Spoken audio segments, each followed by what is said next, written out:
गुरु प्रदोष व्रत कथा सुनने मात्र से प्राप्त होती है भगवान शिव और माता पार्वती की असीम कृपा। गुरु प्रदोष व्रत कथा सुनने मात्र से विजय और ऐश्वर्य का वरदान प्राप्त होता है। जो प्रदोष व्रत गुरुवार को पड़ता है उसे गुरु प्रदोष व्रत कहते हैं। धार्मिक मान्यताओं के अनुसार गुरु प्रदोष व्रत करने से पूर्वजों का आशीर्वाद प्राप्त होने के साथ हर कार्य में सफलता प्राप्त होती है।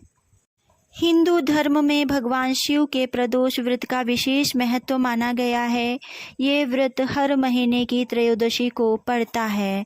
मान्यता है कि जो कोई भी इस व्रत को विधि विधान से करता है उसके जीवन में सुख सुविधाओं की कोई कमी नहीं रहती। यह व्रत समस्त मनोकामनाओं को पूर्ण करने वाला माना गया है। आइए सुनते हैं गुरुवार प्रदोष व्रत कथा। पौराणिक कथा अनुसार एक बार इंद्र और वृत्रासुर की सेना में घनघोर युद्ध हुआ। देवताओं ने दैत्य सेना को पराजित कर दिया। यह देख वृत्रासुर को अत्यंत क्रोध आया और वह स्वयं ही युद्ध को उद्यत हुआ। आसुरी माया से उसने विकराल रूप धारण कर लिया, जिससे सभी देवता भयभीत हो गुरुदेव बृहस्पति की शरण में पहुँचे। बृहस्पति महाराज ने देवताओं को पहले वृत्रासुर का वास्तविक परिचय दिया।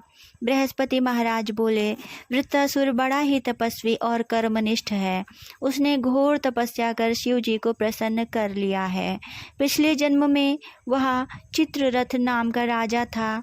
एक बार वह शिव जी से मिलने अपने विमान से कैलाश पर्वत गया। वहाँ शिव जी के वाम अंग में माता पार्वती को विराजमान देख उसने उपहास पूर्वक कहा, हे प्रभु, मोह माया के चलते हम स्त्रियों के वशीभूत रहते हैं, किंतु देवलोक में ऐसा कहीं दृष्टिगोचर नहीं हुआ कि स्त्री आलिंगनबद्ध हो कोई सभा में बैठे। चित्ररथ के ये वचन सुन शिव शंकर हंसकर बोले, हे राजन, मेरा व्यवहारिक दृष्टिकोण अलग है। मैंने मृत्युदाता कालकूट महाविष का पान किया है, फिर भी तुम मेरा उपहास उड़ाते हो। लेकिन माता पार्वती को चित्ररथ की बात पर क्रोध आ गया। उन्होंने चित्ररथ को संबोधित करते हुए कहा, अरे दुष्ट, तूने सर्वव्यापी महेश्वर ही नहीं बल्कि मेरा भी उपहास उड़ाया है। अतएव मैं तुझे ऐसी शिक्षा दूंगी कि तू फिर किसी का उपहास करने का दुस्साहस नहीं करेगा। अब तू दैत्य स्वरूप धारण कर विमान से नीचे गिर, मैं तुझे शाप देती हूँ। माता के अभिशाप से चित्ररथ राक्षस योनि को प्राप्त हुआ और त्वष्टा नामक ऋषि के श्रेष्ठ तप से उत्पन्न हो वृत्रासुर बना। लेकिन वृत्रासुर बाल्यकाल से ही शिव भक्त रहा है।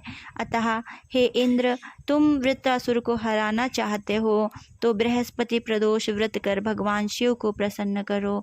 देवराज ने गुरुदेव की आज्ञा अनुसार बृहस्पति प्रदोष व्रत किया। गुरु प्रदोष व्रत की महिमा से इंद्र ने वृत्रासुर पर विजय प्राप्त कर ली। बोलो उमापति शंकर भगवान की जय। हर हर महादेव।